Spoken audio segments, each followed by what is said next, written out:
Cerita yang akan Bang Ripan bawakan kali ini masih melanjutkan cerita yang kemarin yang berjudul Selingkuh Berujung Maut, di mana cerita ini ditulis oleh Jasmine Pramestia. Dan bagi yang ingin membacanya secara langsung, bisa kunjungi link yang ada di deskripsi, karena banyak juga cerita yang menarik lainnya. Dan tak usah lama-lama, ini dia ceritanya. Rati, mana mama kalian? Farhan dan Melati tidak berani menatap mata ayahnya yang sedang marah itu. Dasar jalang, di mana kamu? Adi nampak marah. Dia berusaha mencari Rati di sekitaran warungnya. Sudah ku beri kesempatan malah pergi gak pamitan. Dasar wanita gak punya otak. Mama mana pak? Tanya Farhan. Air matanya sudah menggantung di pelupuk mata. Adi menatap nyala ke arahnya dengan napas yang menggebu-gebu, ingin sekali meluapkan emosi. Rasanya ingin sekali kekesalannya itu dia lampiaskan pada kedua anaknya. Disusul juga dengan rengekan dari Melati yang menangis meminta untuk makan karena sudah kelaparan. Apa kalian gak bisa makan sendiri? Bentak Adi pada mereka. Di dapur gak ada makanan pak, semuanya sudah habis. Si sulung berusaha menjelaskan sambil meraih bahu Melati. Adi pun semakin kesal. Kelima jarinya meremas rambutnya dengan kasar. Ingin rasanya memukuli anak-anaknya tersebut, tetapi dia urungkan. Ini semua salahnya Rati, bukan dua bocah kecil yang ada di hadapannya. Sontak Adi pun berteriak dengan kencang sekali, dan teriakan dari Adi membuat keduanya saling berpelukan. Mereka duduk di dekat kulkas sambil menangis. Dan singkat waktu, menjelang malam, Rati yang mereka tunggu tidak pulang karena sudah tidur nyenyak berselimutkan tanah bersama bayi mungilnya. Pak, lapar pak, rengek kedua anaknya. Kalian ini merepotkan saja. Masuk ke kamar, tunggu bapak masakan. Adi menarik tangan Farhan dan Melati, memaksa mereka untuk masuk ke kamar. Perilaku ayahnya membuat Farhan berhenti menangis. Dia takut dipukul seperti ketika dia melihat ibunya dipukul ayahnya di depan kedua matanya sendiri. Jangan berisik. Kalau bapak dengar ada yang menangis, bapak gak mau masak untuk kalian, mengerti? Farhan dan Melati pun mengangguk. Adi pun segera membalikkan badannya dan mengunci pintu kamar anak-anaknya. Adi melangkah gontai menuju dapur. Tampilan tubuhnya urak-urakan, rambut mulai gondrong, wajah kusam. Bau asam berasal dari tubuhnya karena jarang mandi dan tentunya beraroma minuman alkohol. Lelaki 30 tahun itu baru saja pulang berjudi. Ketika sampai di rumah, dia mendapati kedua anaknya menangis di depan pintu. Hal itu membuatnya marah besar. Ditambah lagi Adi pulang membawa kekecewaan besar telah kalah berjudi. Lelaki bertubuh kurus itu mengitari dapur yang jarang sekali dia sentuh, kecuali saat makan saja. Dia tak tahu harus apa dan dimulai dari mana. Karena kesal, Adi pun menendang kursi yang ada di hadapannya. Dasar, wanita tidak tahu diri, seharusnya pergi pamitan. Apa dia pikir tempat ini adalah tempat penampungan? Ucap Adi kesal. Hal yang dia bisa lakukan hanyalah memasak nasi di Magicom. Adi bergegas memasaknya. Tak hanya kedua anaknya saja yang lapar, dirinya juga lapar. Biasanya ketika dia pulang dari mana saja, Rati sudah menyediakan makanan walaupun hanya ada kerupuk dan juga nasi putih dan juga sayur bening serta sambal. Namun kali ini menjelang malam Adi sangat kewalahan. Ada yang berbeda dan ada yang kurang. Sambil menunggu nasi matang, Adi menunggu Rati. Barangkali wanita itu datang terlambat ataupun sedang ada urusan. Adi mendaratkan bokongnya ke kursi, meraih rokok dan mancis. Kemudian dia mengambil sebatang rokok di antara kedua bibirnya. Lalu Adi menghidupkan rokok itu. Beberapa kepulan asap mulai melayang di udara. Emosinya kini mulai membaik. Hanya saja kepalanya berdenyut keras, memikirkan Rati yang tidak tahu kemana perginya. Adi akui ketika Rati tak lagi di sini, dia kelimpungan. Padahal baru beberapa jam saja. Makanan tidak ada, rumah berantakan, dan biasanya ada segelas kopi panas yang Rati suguhkan untuknya. Kini tidak ada. Minimal ketika dia pulang nanti, Rati nampak di depan mata. Dia bisa melakukan apa saja kepadanya. Entah itu memukul, menjambak, menendang, atau bahkan meminta haknya sebagai suami dengan cara yang kasar. Adi meraih ponselnya yang tergeletak di atas meja. Kenapa dari tadi dia tidak kepikiran?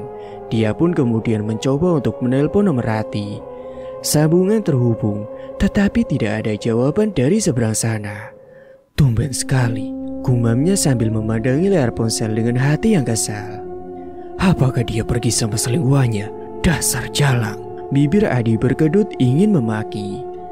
Dan singkatnya waktu menunjukkan pukul 8 malam di layar handphonenya. Hingga kini, Rati tak kunjung pulang. Benda pipi itu pun bergetar. Hadi kemudian cepat-cepat menjawab teleponnya. Namun sial, ternyata itu bukan Rati, melainkan istri mudanya, yakni si Ningsih. Mas, kamu di mana? Apa masih kerja? Kapan pulangnya? Uangku sudah habis. Kapan mau dikirim? Apa-apa sudah habis, skincare juga tinggal sedikit lagi, Mas. Cerocos wanita di ujung saluran telepon. Wanita yang baru saja beberapa minggu lalu dia nikahi sudah membuat Adi tidak betah. Setiap hari Ningsih merongrong meminta uang dan uang. Tidak seperti Rati, cukup sekali meminta uang, dan jika tidak diberi, maka dia diam saja. Justru dia bisa bekerja sendiri, usaha sendiri dan apa-apa sendiri. Tentunya tidak membuat Adi bekerja keras seperti saat ini. Malahan biasanya Adilah yang meminta uangnya kepada si Rati. Adi pun menghela napas. Baru beberapa jam tanpa Rati sudah membuatnya pusing. Andai saja Ningsih bisa mandiri, mungkin kepalanya tidak sesakit ini. Bahkan sekarang kepalanya hampir meledak gara-gara perempuan itu. Mas, kamu dengar aku gak sih? Bentak Ningsih di ujung telepon. Sabar dek, 2 hari lagi mas pulang kok, tunggu saja di rumah. Ya, lama dong. Pokoknya kalau pulang gak bawa uang, jangan harap tidur satu kamar sama aku. Aku tunggu jam 8 pagi. Kalau mas gak kirim uangnya besok, jangan pulang sekalian. Sambungan telepon diputuskan secara sepihak. Dasar wanita jalang, semua wanita sama saja. Bisanya cuma uang dan uang saja taunya. Ujar Adi yang begitu kesal. Benda pipi itu pun kemudian dilemparkan begitu saja. Batang rokok yang masih setengah hisapan nampak membara itu pun dilemparkan ke lantai. Dia sudah tidak berselera. Adi kebingungan. Dia frustasi, tidak tahu harus apa. Lelaki model seperti dirinya hanya bisa bergantung kepada orang lain. Alih-alih menafkahi keluarga, justru dialah yang dinafkahi istrinya. Dia pun semakin kesal dan mengacak-ngacak rambutnya sendiri. Pak, Melati lapar pak, Farhan juga lapar.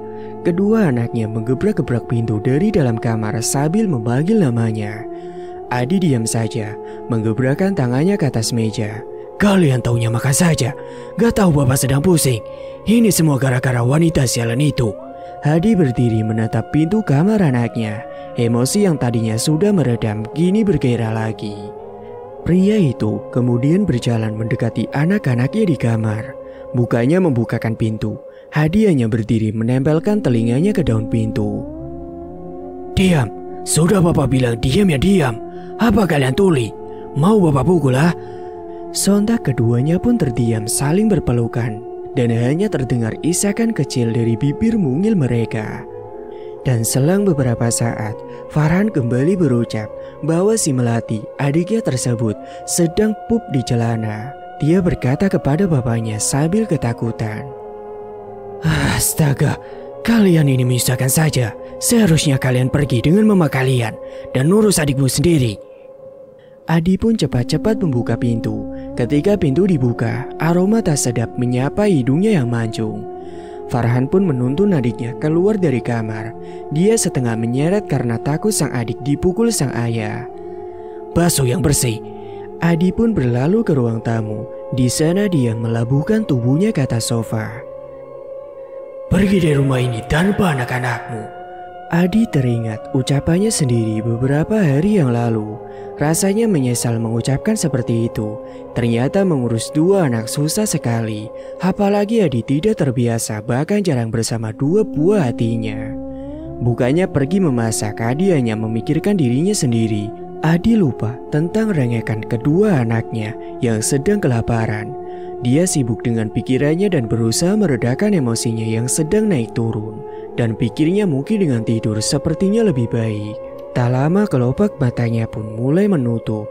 Dan baru saja terlelap terdengar suara piring terhempas ke lantai. Sontak dia pun berdecak kesal. Dia pun terbangun dan kemudian berdiri. Lagi-lagi lelaki bertubuh kurus itu hanya meremas rambutnya hingga acak-acakan. Emosinya tidak bisa terbendung lagi. Dia pun mengayunkan langkahnya menuju dapur dengan gerakan cepat.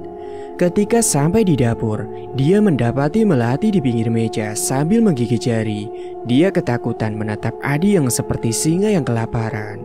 Sementara di lantai, sudah tercacar pecahan piring dan juga beling yang berserakan di sana. Rupanya bocah kecil itu sudah tidak sabar untuk makan.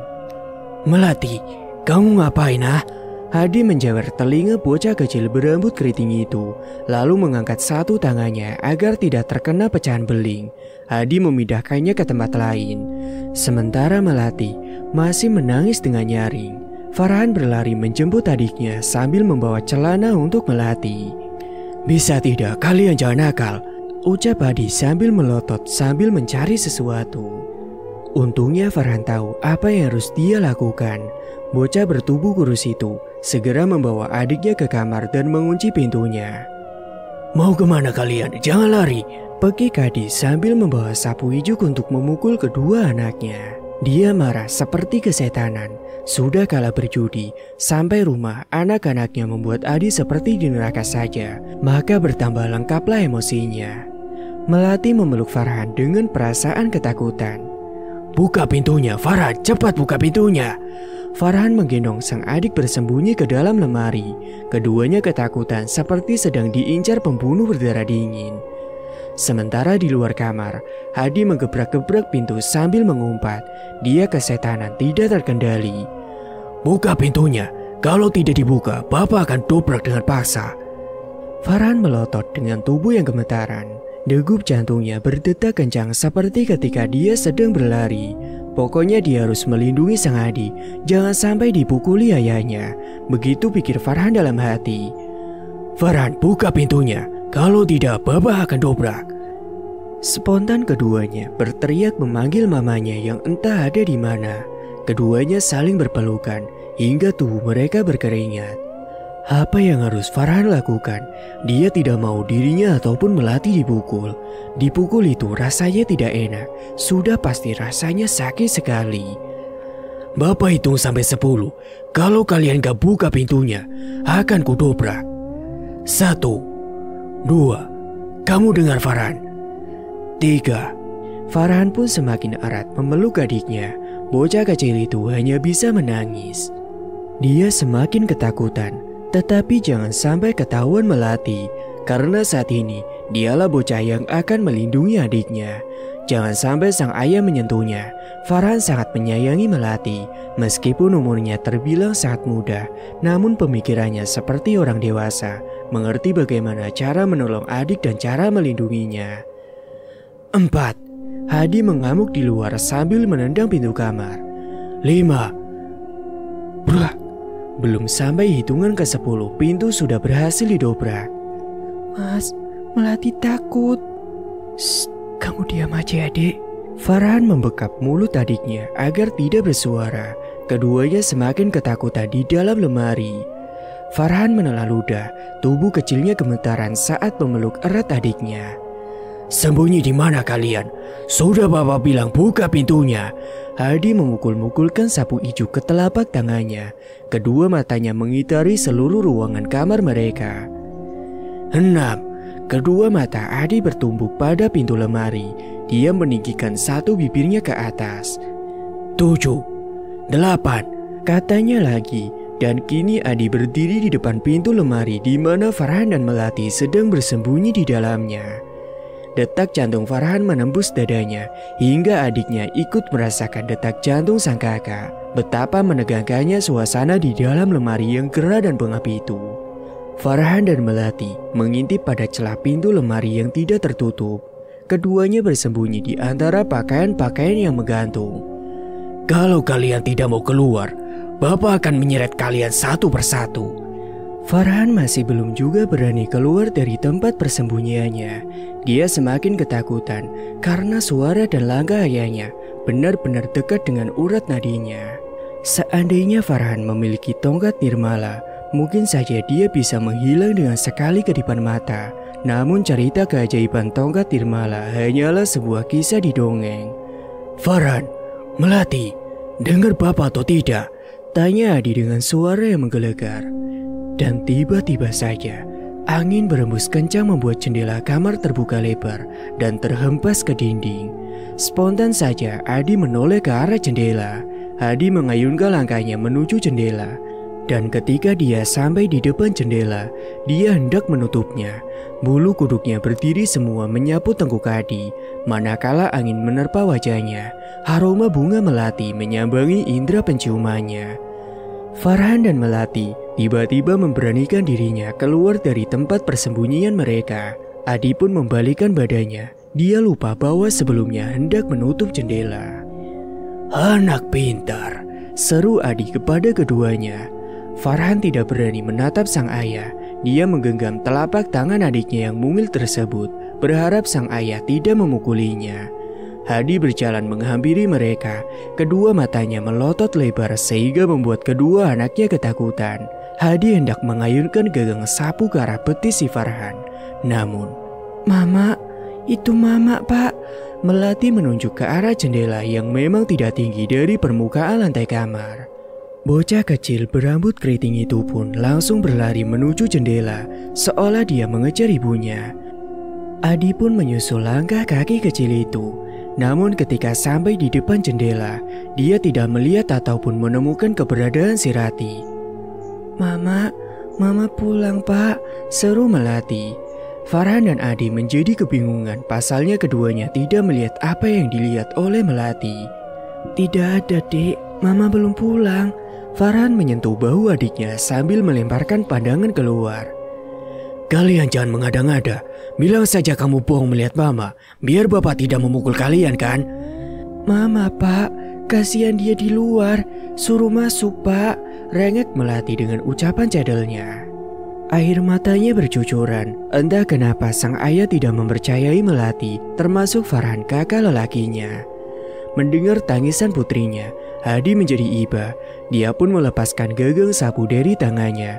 Gagang sapu pun tergeletak di lantai. Hadi menatap wajah polos Melati. Kedua pipinya yang gembul terlihat basah oleh air mata. Hadi membungkukkan badannya. Dia meraih sang anak ke dalam pelukannya. Hati dan emosinya menjadi luluh dan reda. Ia tak lagi marah karena melihat putrinya saat ini sedang kehilangan sang ibu. Hadi pun merasakan hal yang sama. Entah mengapa penyesalan mulai menusuk hatinya. Detik ini perasaan tak tenang menelusup dadanya. Hadi memiliki firasat yang tidak enak. Hatinya resah dan gelisah memikirkan keadaan Rati. Mama belum pulang, Duk.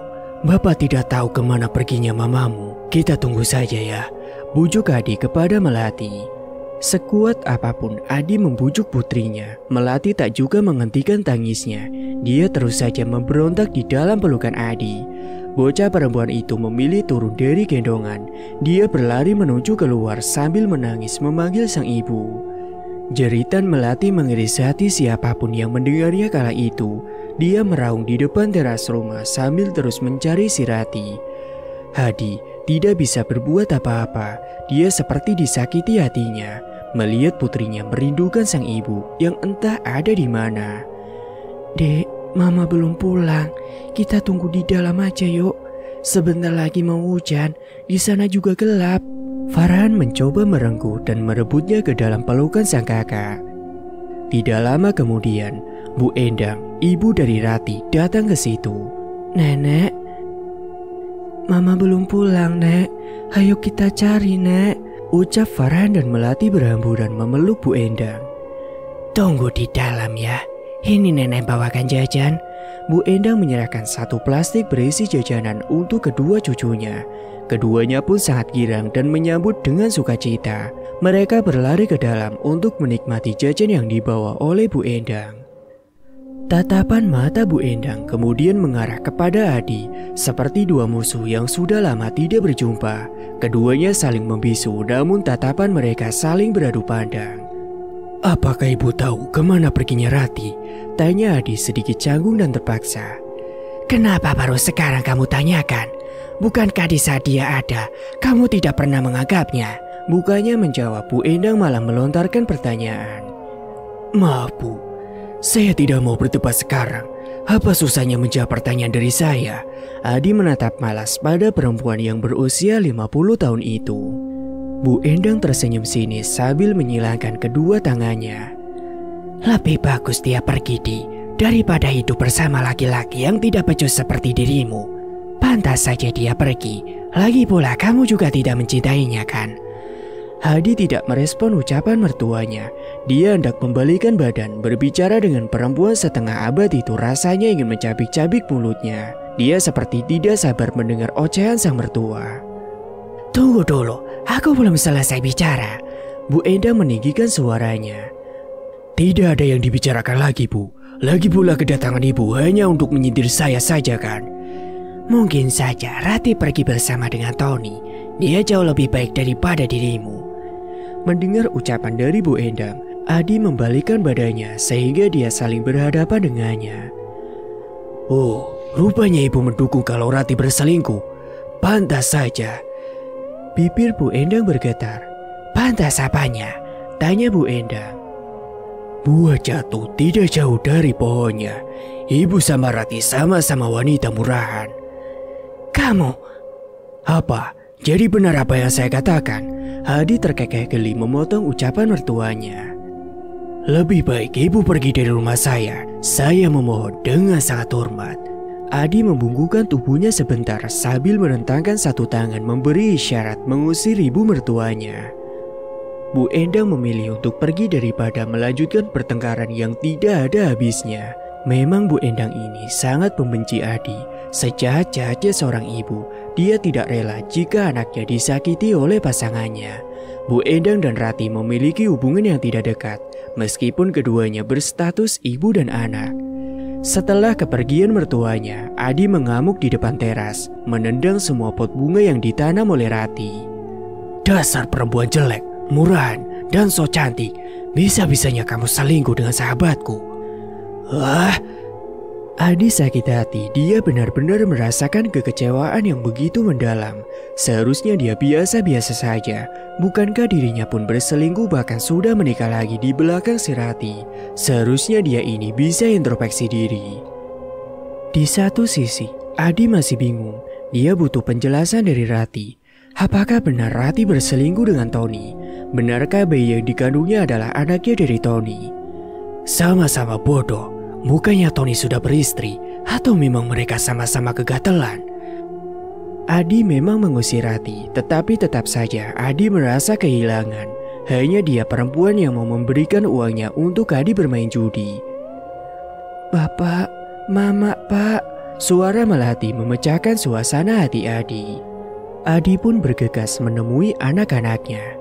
Namun, pintu terbanting keras, padahal tidak ada angin yang meniupnya. Mama, Melati ikut, Mak. Adi memilih Abi dengan pintu. Dia mendatangi putrinya yang terus-menerus meraung memanggil ibunya. Pak, Mama di luar, Pak. Ucap putrinya membuat Adi menjadi bingung. Kenapa bocah perempuan ini terus saja menunjuk-nunjuk ibunya? Padahal Adi tidak melihat Rati sama sekali. Mama kedinginan, Pak. Itu Mama. Kepala Adi rasanya ingin pecah. Sudah berulang kali dia mencari ke sekeliling rumah tak juga menemukan keberadaan Rati. Melati tantrum tidak terkendali. Dia berguling-guling di lantai. Farhan, sang kakak sudah tidak bisa menenangkan adiknya. Pasalnya dia juga bingung tidak melihat ibunya seperti yang ditunjukkan oleh si Melati. Sungguh kasihan sekali. Mereka merindukan Rati tanpa mereka tahu jika Rati kini sudah tertidur dan sedang kedinginan berselimutkan dengan tanah. Lantas bagaimana dengan jasad Rati sekarang? Malam pertama tanpa Rati, Hadi berjaga semalam suntuk di ruang tamu. Biasanya beberapa botol bir yang selalu menemaninya kini tidak lagi. dia memilih menyesap secangkir kopi panas buatannya sendiri. Rati lebih pantas dengan Tony. Kamu tidak bisa diandalkan. Mungkin saja Rati pergi jauh bersama Tony. Dia jauh lebih baik daripada kamu. Ucapan ibu mertuanya menari-nari di kepalanya. Adi memanglah tidak mencintai Rati, tetapi kepergian Rati membuatnya sakit hati. Ada yang hilang, ada yang berbeda. Kenapa kamu selingkuh dengan Tony, Ti? Dia buaya. Dia itu licik. Adi mengacak-acak rambutnya. Kalian memang sama-sama bodoh. Adi mendaratkan tubuhnya ke sofa. Biasanya di sofa ini, Rati menunggunya pulang kerja. Namun sekarang, Rati tidak ada sampai detik ini. Rati belum juga pulang ke rumah. Tidakkah dia mengingat Melati dan Farhan di rumah? Tubuh Adi kelelahan setelah menidurkan Melati. Bocah perempuan itu menangis mencari ibunya terus-terusan. Ingin sekali Adi marah, tetapi marah pada siapa? Kepala Adi rasanya ingin pecah berkeping-keping. Sudah memikirkan Rati entah pergi kemana dan juga tidak pulang-pulang. Kini pikirannya berpindah pada istri mudanya, yakni Siningsi. Perempuan 20 tahun itu tidak berhenti mengirimnya pesan singkat yang berisi pesan meminta uang kepadanya. Apakah dia tidak bisa sabar sedikit saja? Malam saja belum lewat sudah merongrong uang. Dasar wanita. Runtuk Adi yang kesal. Seharusnya aku tidak marah kepadamu, Rati.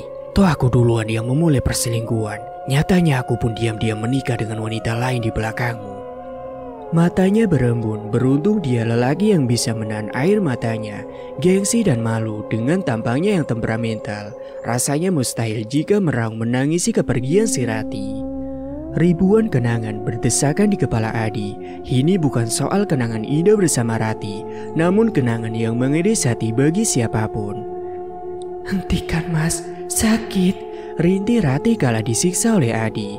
Aku ini istrimu, aku juga butuh belayan kasih sayang darimu mas. Aku tak sudi membeli kasih sayang untukmu. Adi menatap langit-langit ruang tamu. Bayangan Rati terus mengganggunya. Seakan-akan Rati sedang menatapnya sekarang dengan wajah yang kacau. Sudut bibir berdarah, wajah babak belur dan juga rambut acak-acakan. Decak Adi sambil mengusap wajahnya dengan kedua telapak tangannya. Dia begitu kesal. Adi meraih ponselnya mencoba menelpon nomor Rati. Memang terhubung, hanya saja tidak ada jawaban seseorang di ujung sana. Secepat itukah Rati melupakan Adi? Begitulah pikirnya.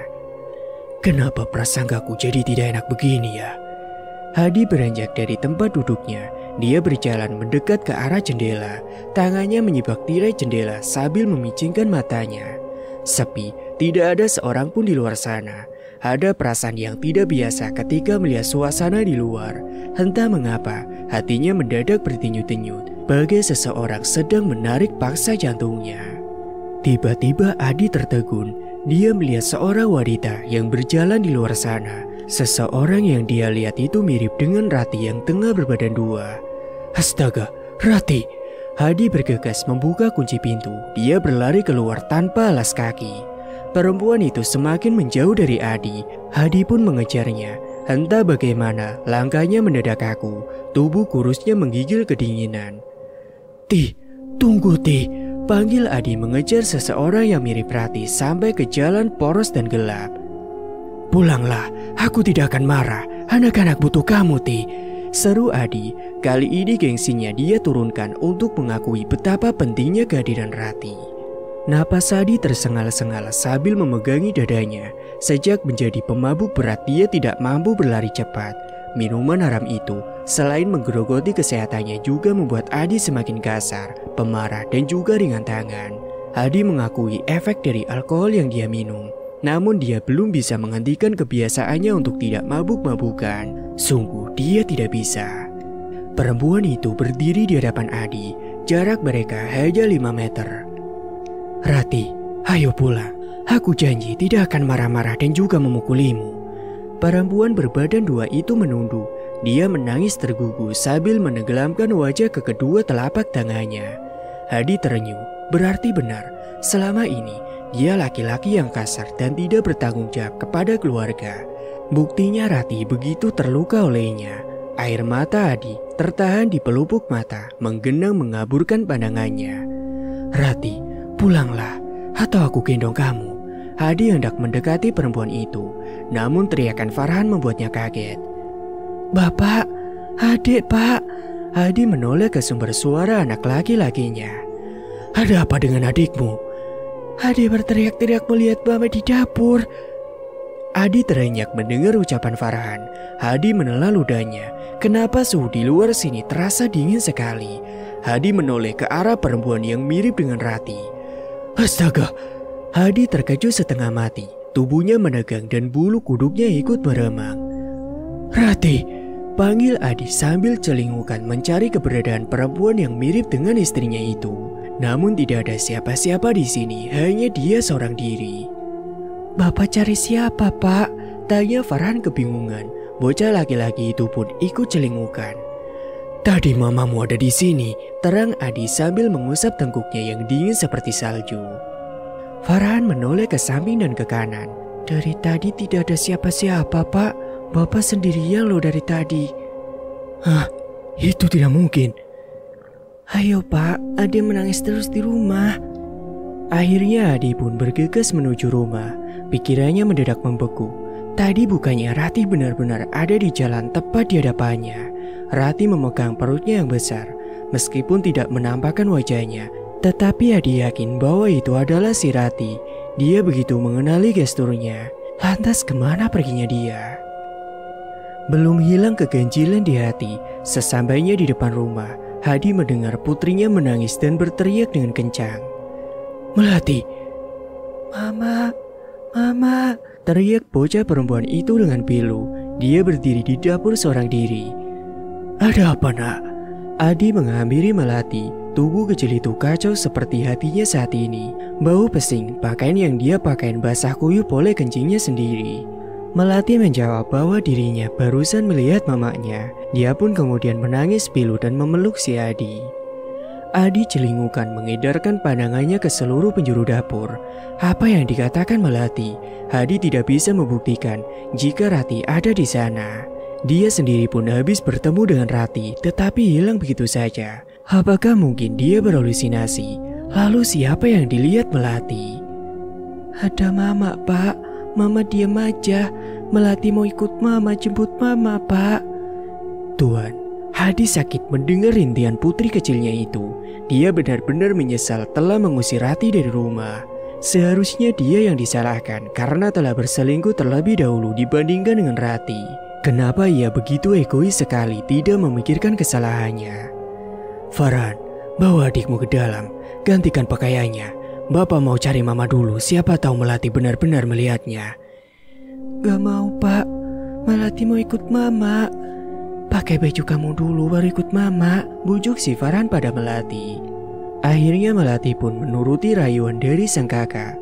Gegas keduanya meninggalkan Hadi di dapur.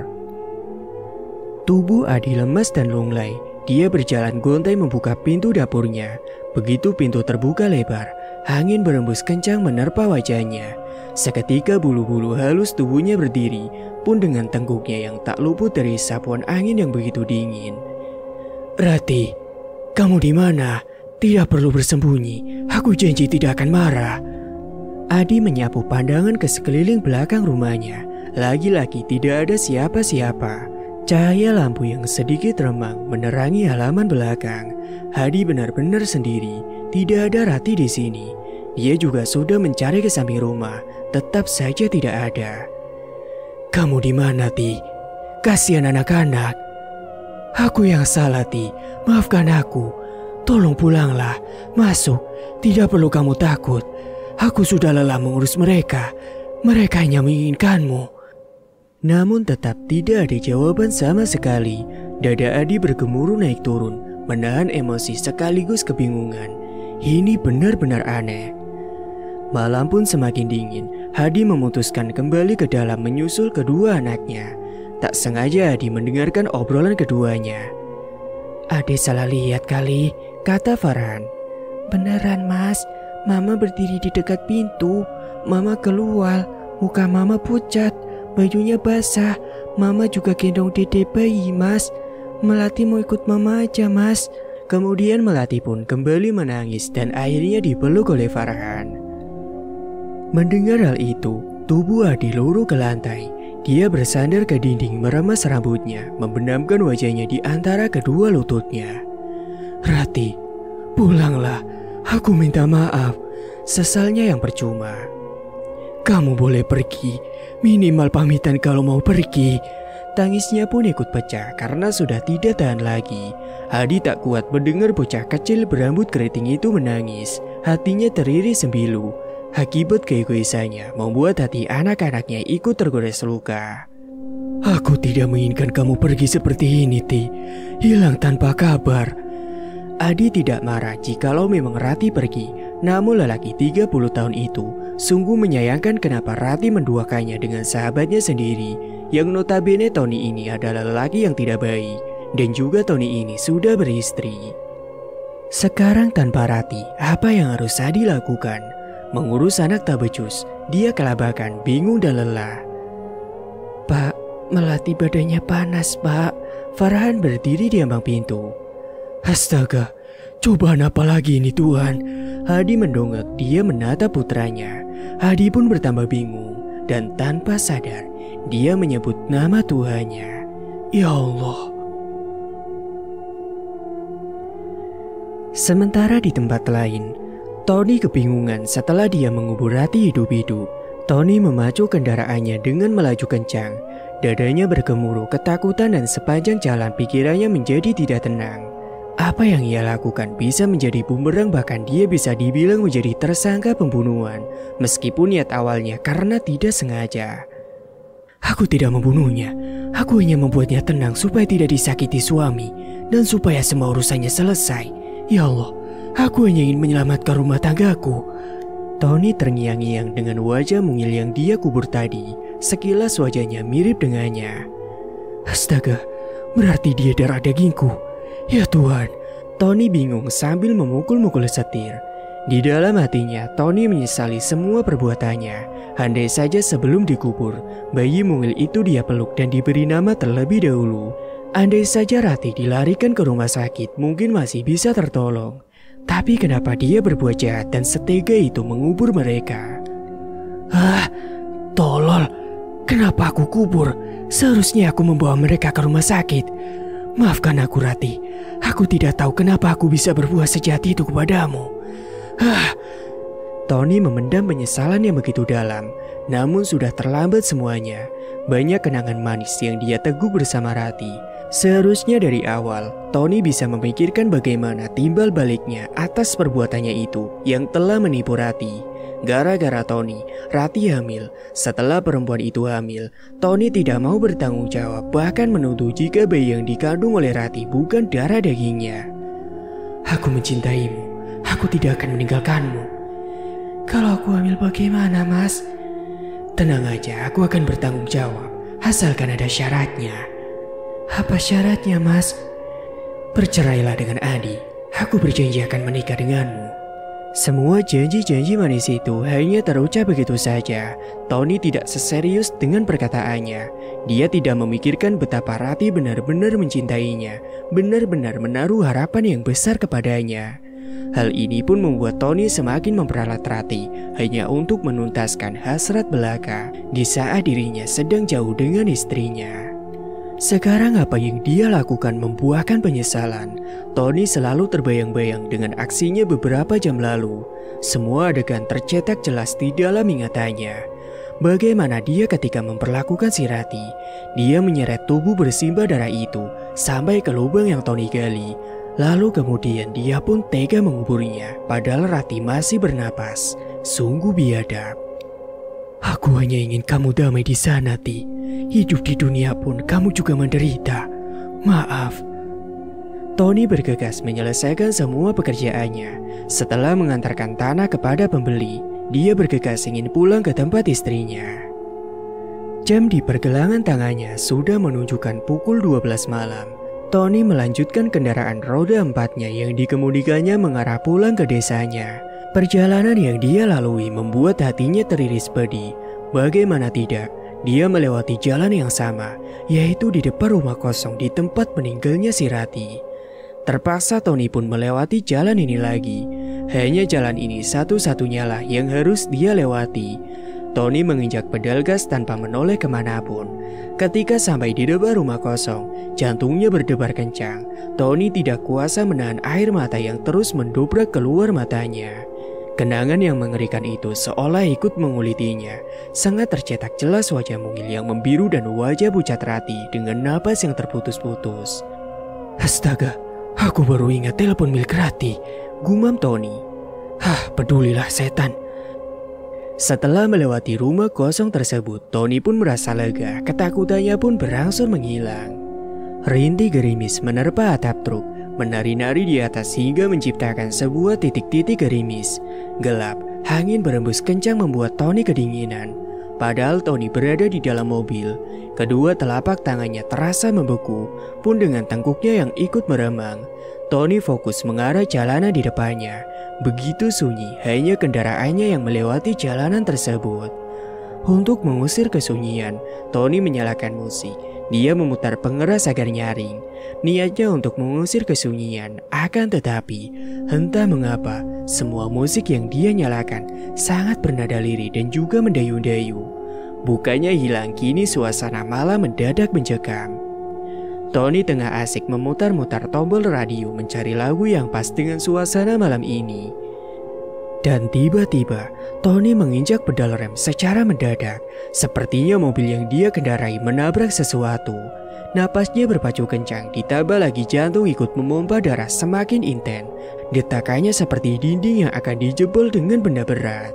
Sorot cahaya lampu mobil menerangi jalanan di luar sana. Seharusnya apa yang dia tabrak terpental ke depan, ataukah sesuatu terlindas itu kini di bawah ban mobilnya. Tony menelan ludahnya seakan dia sedang menelan duri yang tersangkut di tenggorokan. Dia terdiam sembari memperhatikan keadaan sekitar. Hanya dengan lirikan matanya saja sudah cukup. Ia pun kemudian membenarkan posisi kaca spion. Barangkali apa yang ditabraknya tertinggal pula di belakang. Dari dahinya mengalir keringat dingin sebesar biji jagung. Tony mengusapnya dengan telapak tangan yang tidak kalah membeku. Mustahil kalau ada yang nyebrang. Tony melepaskan seatbelt dan dia pun bergegas membuka pintu jok depan. Ketika sampai di bawah, Tony bergegas memeriksa di kolong badan mobilnya dan memeriksa ke sisi jalan. Namun tak ada satupun seseorang ataupun hewan yang tertabrak. Namun suasana dan hawanya semakin dingin hingga bernapas pun terasa mengeluarkan udara beku. Tengkuknya merinding berat, cepat-cepat telapak tangannya menyapu lehernya yang sudah meremang tak terkira. Tony bergegas kembali ke dalam mobil.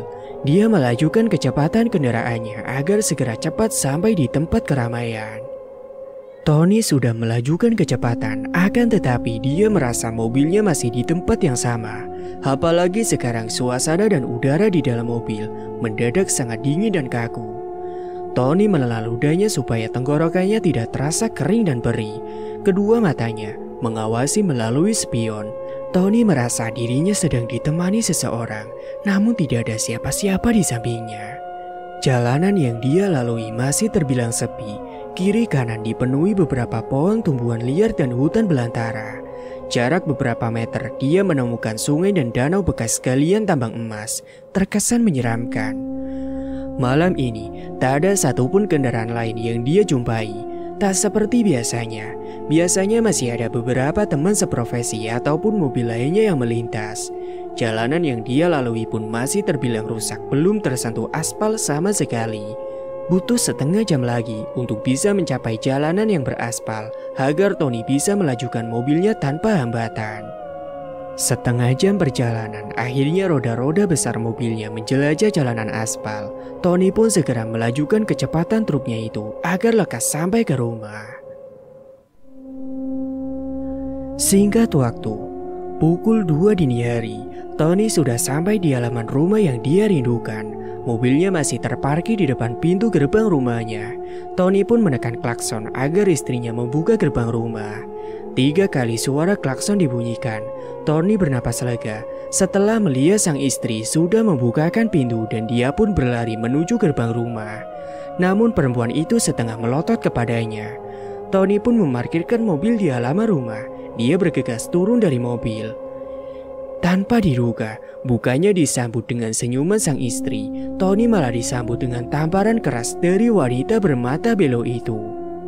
Beraninya kamu mas, membawa wanita lain ke rumah ini. Ini sudah malam, siapa lagi dia? Kedua mata Tony terbelalak lebar sambil memegangi pipinya yang perih. Kamu ngomong apa sih, Dek? Gak usah so tidak tahu deh mas, dia siapa? Berani-beraninya kamu membawa jalang itu ke rumah ini. Tony semakin kebingungan dengan ucapan istrinya. Bukankah tadi Tony pulang sendirian? Tony masih syok dengan apa yang dibicarakan istrinya. Wanita berdaster itu mencoba mengambil alih kunci mobil dari tangan Tony. Dan ketika dia membuka pintu mobil, terlihat tidak ada siapa-siapa di dalam. Justru indera penciumannya mencium aroma bunga melati dan juga bercampur anyir. Bulu kuduknya meremang. Bergegas dia menutup kembali pintu mobil truk dengan tergesa-gesa. Sudah lupakan aja. Tony menggaruk tengkuknya. Dia bingung kenapa mood wanita suka berubah semaunya. Tadi marah bagai singa terinjak ekornya. Kini dia jadi baik seolah tidak terjadi apa-apa. Tony cepat-cepat menyusul istrinya karena dia juga merasa ada yang tidak beres dari awal kejadian setelah dirinya mengubur si Rati. Kini beralih pada sebuah rumah yang mana seorang ayah sedang panik manakala mendapati putrinya sedang demam tinggi. Siapa lagi kalau bukan si Adi.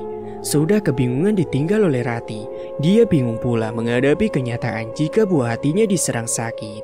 Adi pun segera membawanya ke rumah sakit, hanya ditemani oleh Farhan, anak sulungnya. Kendaraan roda 4 milik Adi meluncur sedang membelah jalanan yang sunyi dan juga gelap tanpa kendaraan lain. Dingin menusuk hingga jantungnya. Kepala Adi berdenyut keras pun dengan bibirnya yang sudah berkedut. Ingin rasanya dia berteriak meluapkan apa yang telah menghimpi dadanya, tetapi dia urungkan. Adi tidak ingin terlihat lemah di depan anak-anaknya. Meskipun pada dasarnya tanpa Rati hatinya terasa hampa. Pak, hati-hati. Farhan memberi peringatan kepada Adi sambil memangku melati. Adi menatap Farhan sekilas, lalu dia kembali fokus pada jalanan sepi dan gelap itu. Apakah Mama tidak bilang apa-apa sama kamu, Han? Enggak, Pak. Mama pergi pas Farhan sama Melati lagi bobo. Ada getaran hati yang terluka pada bocah kecil itu.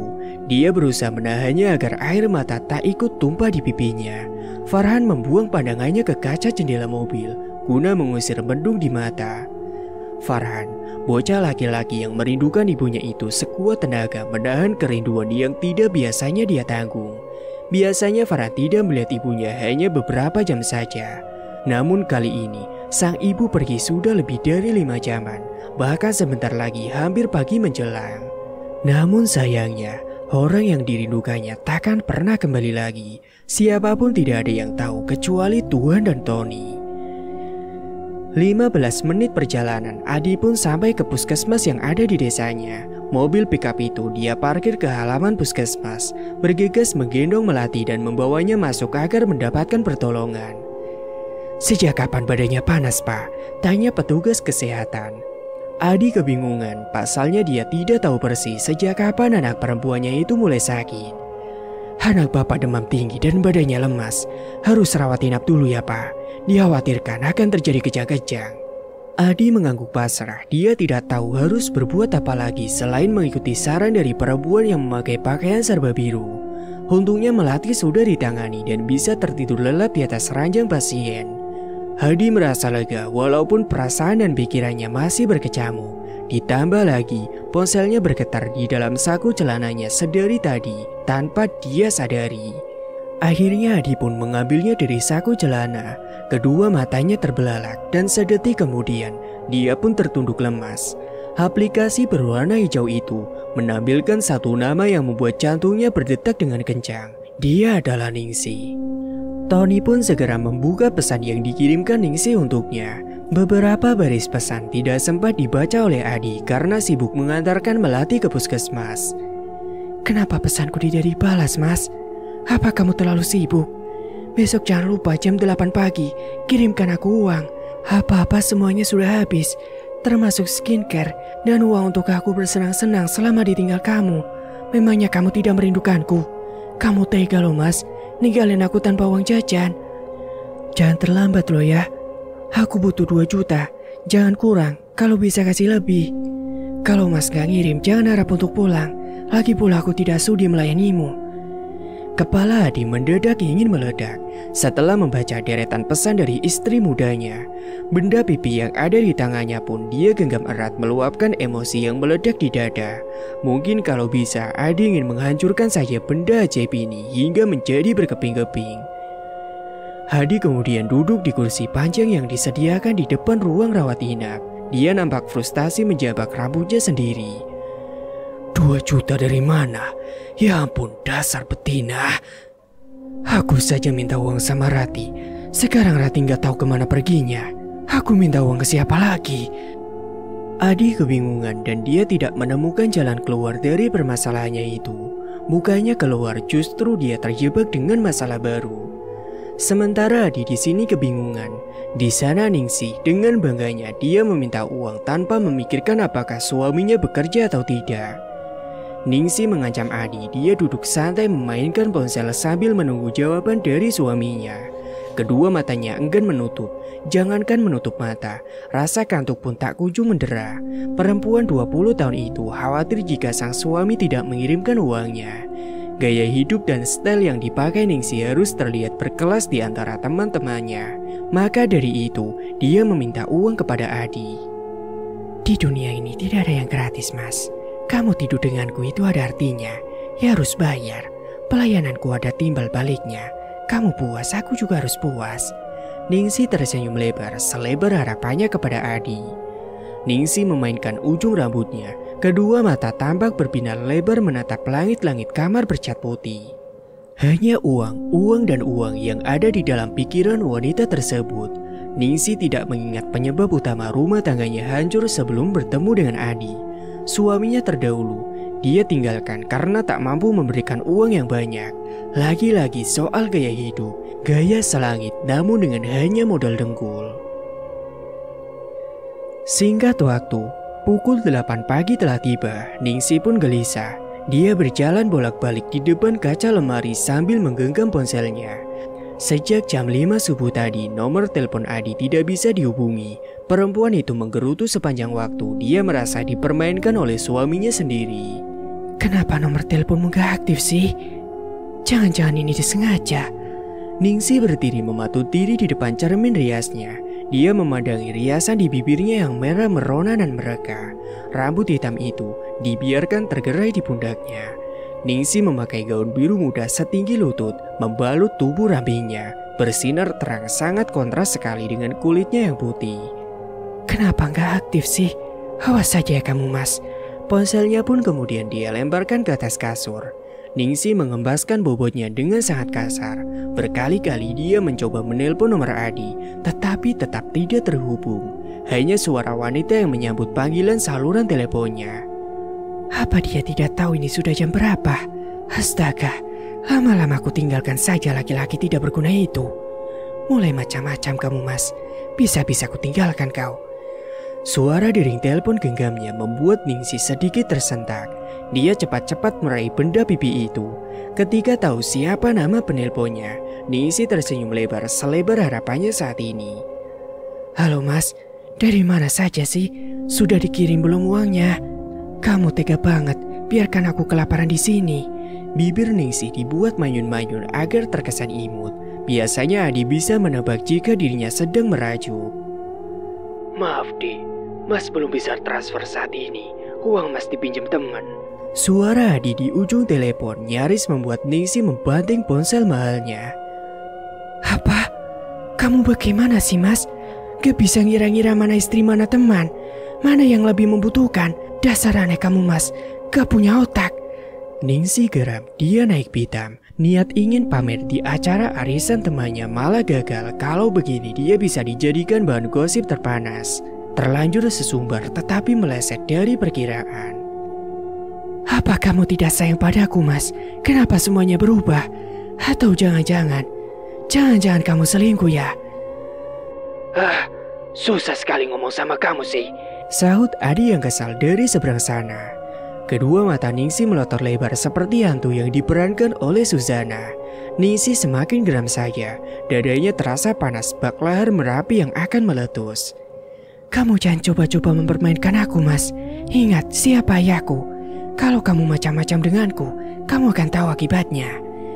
Telepon pun diputuskan secara sepihak oleh si Ningsih. Emosinya membeludak di dada. Napasnya naik turun seperti roller coaster. Sementara itu, Adi meremas ujung kaosnya. Berkali-kali dia meninju tembok pagar puskesmas. Dia menggigit bibirnya, ingin berteriak, tetapi banyak orang. Sialan, kenapa harus bawa-bawa orang tua? Betina keparat. Kalau sampai orang tuanya mencariku, bisa-bisa mati aku di tangan si tua bangka itu. Di mana kamu? Tolongin aku. Astaga, bagaimana ini Tuan? Aku gak mau kalau sampai mereka menemukanku. Adi kebingungan, dunianya seakan menghimpit dadanya. Ada apa dengan orang tua Ningsih? Mengapa Adi begitu ketakutan? Sementara itu, Farhan, bocah cilik bertubuh kurus itu nampak gelisah mencari keberadaan si Rati ibunya.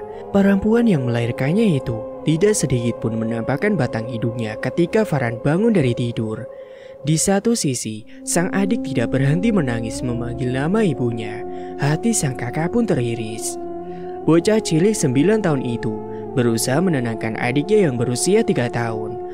Farhan pun berkeliling mencoba mencari keberadaan Rati. Biasanya ibunya beraktivitas di belakang rumah mengurus ayam-ayam milik mereka.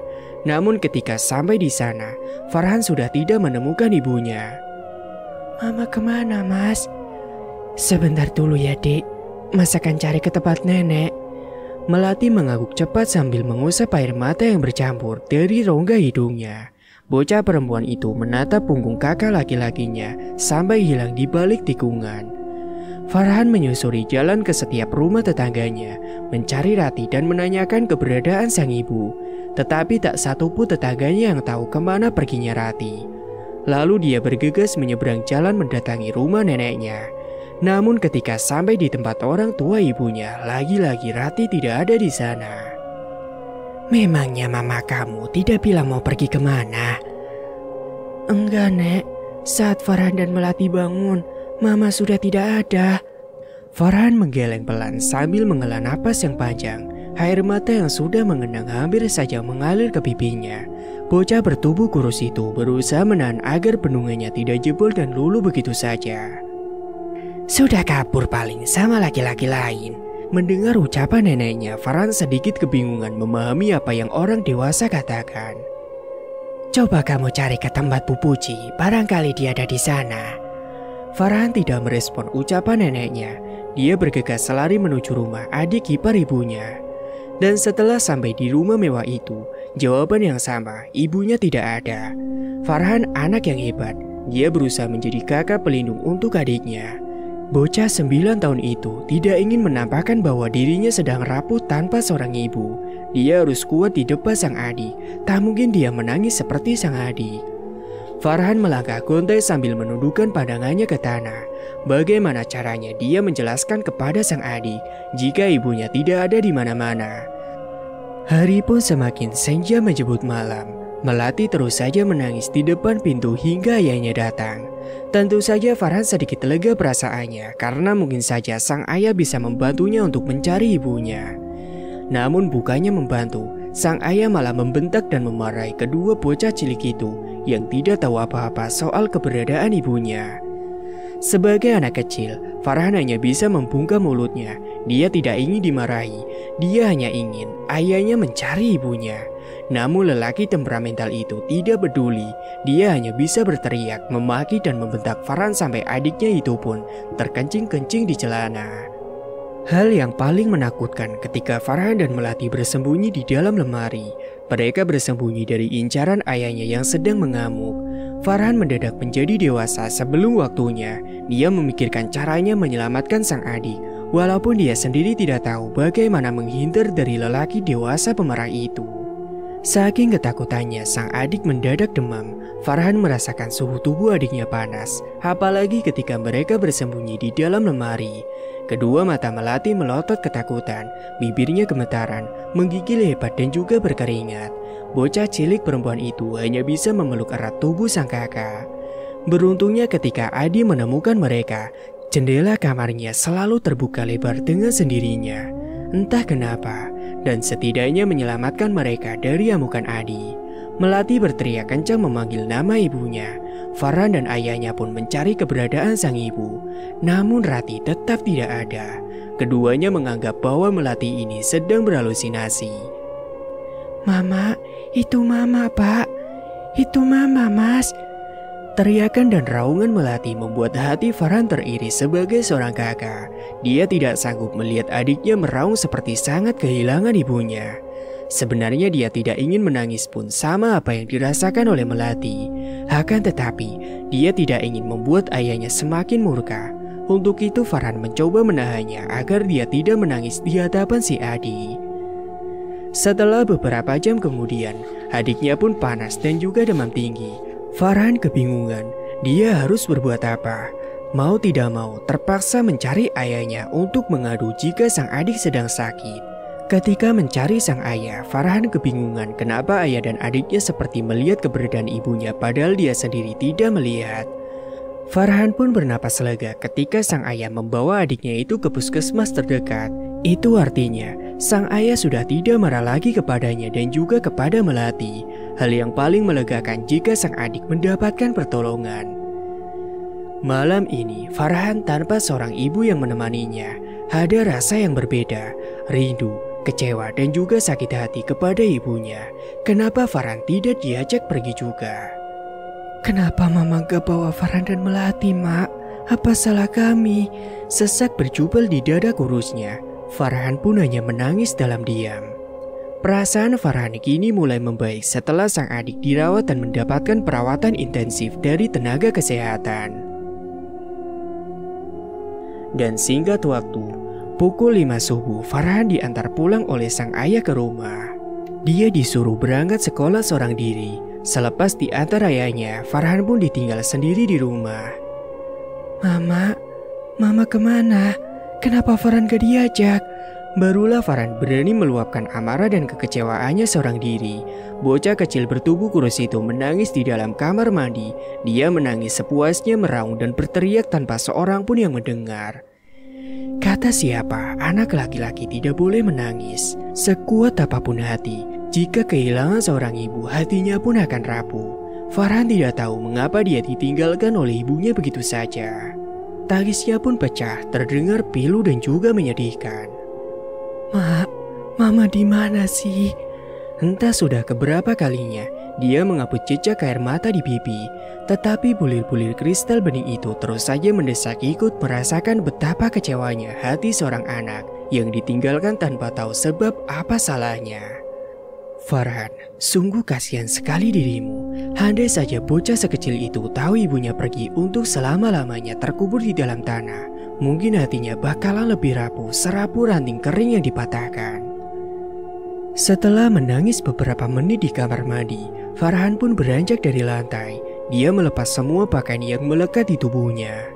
Pagi ini ada suasana yang berbeda. Biasanya setiap pagi dia disambut oleh suara ibunya. Entah itu mengomel, menasehati dirinya, atau sekedar memberi wejangan seperti seorang ibu pada umumnya terhadap sang anak. Hari ini pagi yang mendung semendung hatinya tak ada suara teriakan ibunya dan juga tidak terdengar suara alat piring beradu di atas meja makan. Sunyi dan senyap hanya jarum jam berdentang di dinding. Makan dulu, Le, biar sekolahnya pintar. Kamu gak mau makan? Apa masakan Mama tidak enak? Pulang sekolah jangan banyak main, belajarlah supaya pintar. Jangan seperti Mama yang bodoh. Kamu harus menjadi orang, berguna di masyarakat, berguna untuk keluarga, dan berguna untuk bangsa. Pokoknya jangan meniru bapamu, juga jangan seperti Mama. Begitulah pesan ibunya setiap di pagi hari. Singkat waktu, sudah pukul 6 pagi. Farhan sudah siap dan rapi dengan seragam. Sebelum berangkat, dia memandangi seisi rumah yang berantakan. Tidak ada sarapan di meja, juga tidak mendengar suara cerewet ibunya. Farhan memegangi perutnya yang rata. Sejak kemarin sore dan bertemu pagi, perutnya belum terisi nasi satupun. Dan yang lebih mengenaskan lagi, ayahnya tidak memberi uang saku. Farhan berjalan gontai sampai ke depan pintu. Kemudian dia berbalik kembali menatap seisi ruangan rumahnya. Dia seperti melihat ibunya berdiri di samping sofa. Sayangnya tidak ada. Kebiasaan pagi jika Farhan hendak berangkat sekolah, dia diantar Ratih sampai ke depan pintu. Tetapi pada saat ini, tak ada seorang pun yang mengantar keberangkatannya, meskipun sampai di depan pintu. Le. Farhan terkejut, dia seperti mendengar suara ibunya memanggil. Akan tetapi ketika pandangannya menyapu ke setiap sudut tidak ada siapa-siapa. Dia pun kemudian bergegas menutup pintu, kemudian berangkat ke sekolah dengan berjalan kaki. 15 menit kemudian, Farhan pun sampai di sekolah. Dia menghempaskan bobotnya ke atas kursi kayu. Wajahnya muram durja seperti kertas yang diremas. Hanya telinganya lah yang mendengar suara kriuk-kriuk dari dalam perutnya sendiri yang terasa kelaparan. Farhan menahannya sampai tubuhnya gemetaran. Han, sapa Judika, teman satu kelasnya. Apa benar ibumu berselingkuh dengan laki-laki lain? Farhan pun geram, tahu dari mana Judika soal urusan orang dewasa, apalagi kata-kata selingkuh memiliki makna yang tidak baik. Tidak, ibunya tidak seperti itu. Ngomong apa kamu? Bentak Farhan, dia berdiri sambil mengepalkan tangannya. Kata ibuku ibumu selingkuh. Kamu tahu selingkuh? Kalau tidak tahu ya tanya sama bapakmu. Sindir Judika. Akhirnya Farhan pun menerjang tubuh Judika. Mulutmu dan ibumu sampah. Farhan menonjok Judika. Tentunya Farhan marah besar karena ibunya dihina. Bocah lelaki itu pun menindih tubuh Judika. Dan dengan beringas dia pun mengajar temannya itu.